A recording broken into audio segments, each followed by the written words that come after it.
Hi, welcome back to Life at the Nest. We're making granola today, so I'm glad you're along with me. I wanted to share my recipe for two reasons. I think it's rather delicious. I wanted something that was crunchy, but also not so crunchy you can break a tooth, if you know what I mean. And I also wanted something that was allergy friendly.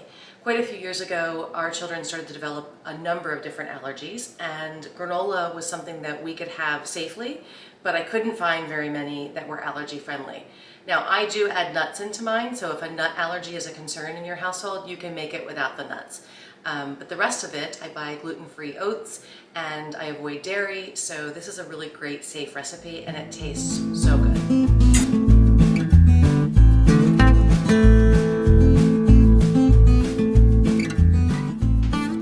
Start off with using coconut oil. Coconut oil toasts up really nicely, so this is a great oil to use for a lot of different things like popcorn, but it's really good in granola as well. I love it for baking.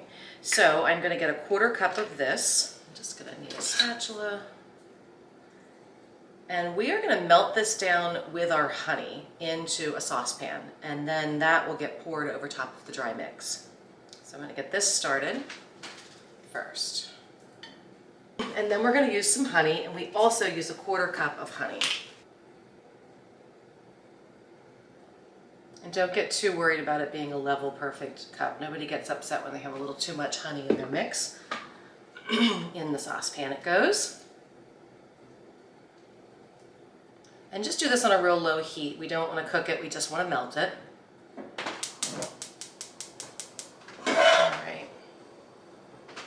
Now this honey and oil mixture is actually going to get a little bit of vanilla added to it for flavor, but I do it at the end. I wait until all of my coconut oil is melted down and it's thinned out, and then I add 1 teaspoon of vanilla to this mix. All right, we're there. I'm going to turn the heat off, and I'm going to add 1 teaspoon of vanilla.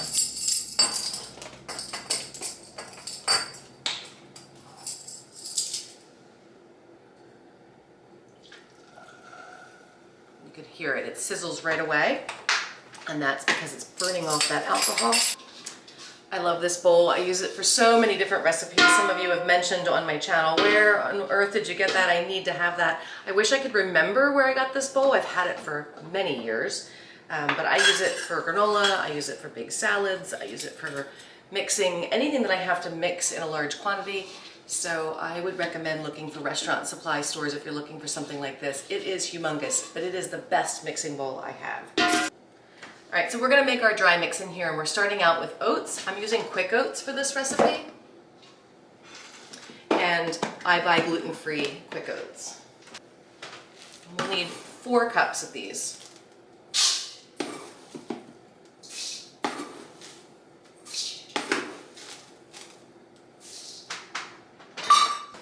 If you're choosing to add nuts into your granola, I love pecans, but you can also use almonds or walnuts or whatever it is you want.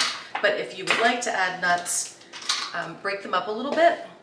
And I'm going to recommend about 1 cup to 1.5 cups of nuts in here. So I have whole pecans. I'm just going to break them up a little bit. So you can definitely use a chopper or a knife if you want to break them up, but I like bigger pieces, so be careful not to go too crazy or you won't even notice that they're in there. I don't mind standing here and breaking them up with my hands. It takes me a little longer, but it's quiet in the house. I'm by myself today, and I rather enjoy the peace. 1.5 cups of my pecans, walnuts, almonds, whatever it is that you like, or a mix of all 3, doesn't matter. Just put in whatever you like.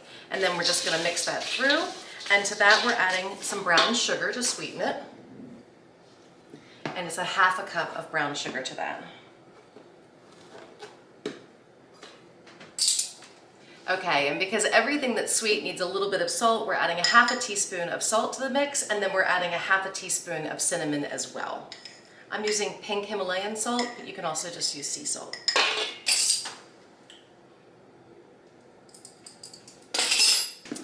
And we love flake coconut, but because we already have brown sugar in here, I use the unsweetened flake coconut instead of the pre-sweetened coconut.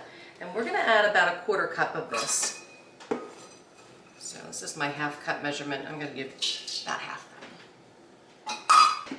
And if you have people in the family that don't like coconut, you can make it without. I just happen to really like it. And we're using coconut oil, so I think it goes together really well. If you have any bits of brown sugar that haven't broken up, this is the time to get in there and break them up. This chunk has been in there a little longer. It was a little dry, so we want to make sure we break that up. Feel free to use your fingers so long as your hands are clean, and mix that through. It's important that you wait to the stage where you've mixed your dry ingredients together before you put your wet ingredients in, so you don't end up kind of pulling together a big glob of salt or anything like that. So we're just going to try to drizzle this around the bowl. It doesn't look like a lot, but it really does go all the way around, and it's just the perfect amount. And once that's all in here, just distribute it around by giving it a good toss. Spend a minute or so really getting this moved around the bowl. All right, and if you like raisins in your granola, you're welcome to add them, but we're gonna do that after we bake it. We wanna toast this up, and we don't wanna dry the raisins out anymore and make them crunchy. So I'm gonna go ahead and put this in the oven. We're gonna do a low oven, 300 degrees, and we're gonna do it for 40 minutes, but you're gonna have to take it out and stir in between. So let's get the oven warmed up. And ideally you want a deeper pan. Now this one's been in the family a long time and has been used for granola. This was my mother-in-law's pan. And I used to laugh at these old dented pans, and I am so grateful that I inherited these from her, because you want something deep like this so that you can stir the granola through the baking process. So we're gonna use Mom's pan.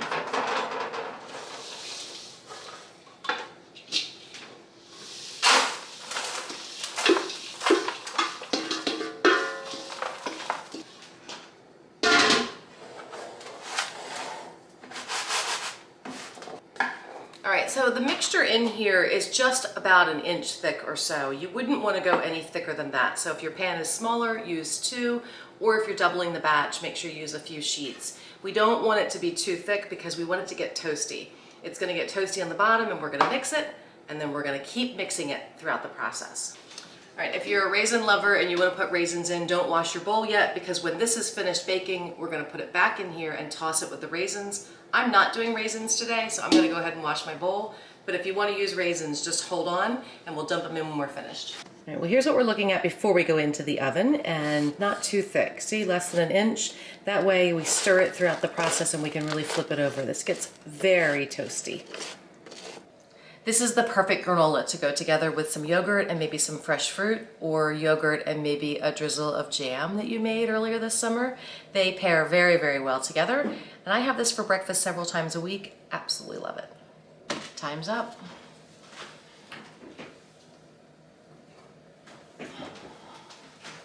It's still gonna look really blonde on top at this stage. Mix it through. You'll start to see coconut oil forming on the bottom of the pan. That's perfectly normal as it draws it out. I'm just gonna give it a stir through. You see why the high-sided pan is so helpful? Because I'm stirring and I'm not knocking stuff out all over the place. All right, back in. Hey Siri, set a timer for 10 minutes, please. 10 minutes counting down. All right, we're at the 20-minute mark, and this round smells different. It's starting to smell toasty, and you can see it's a little more brown on top, but it's still kind of soft. So give it another mix and get it back in the oven. It's amazing how many emails I can get through standing here waiting for granola to bake. I've been working on my iPad while I'm waiting for this to come out of the oven. This is our third round. It's getting a little toastier each time. You can see it's a little darker. And it actually sounds a little crunchy when you're stirring it this time. So you know you're close. You can always tell by the color of the coconut. Oh, it's really good. 10 more minutes. Well, there we have it. 40 minutes later, it's nice and toasty brown. And I'm actually going to remove it from this tray because I don't want it to continue to bake in this hot pan. I'm going to put it back in my bowl and let it cool there. This is the perfect time to add your raisins. You'll want to put about 1.5 cups in here. Mix it through and let it cool down the bowl before storing it in a jar. I store it in glass jars, and I just put a lid on top and keep it in the pantry. easy to open it up and get yourself a little dash whenever you need it for breakfast. If you haven't made your own granola before, I hope that you'll give this a try. And if you don't love granola, I hope that this will make you a convert. This is a delicious recipe. It's just kind of the perfect balance of sweet and crunchy. So you want to make sure it's totally cooled down though before you put your lid on it. Otherwise steam's going to build up inside and then it'll actually make it soggy. So let it stay in the bowl for as long as possible until it cools down. But if you're still waiting for it to cool down, it's perfectly okay to go ahead and make yourself a bowl to eat. So I love this yogurt and a little bit of this honey yogurt in my bowl with some granola on top is an absolutely delicious breakfast, snack, or even dinner if you're home alone.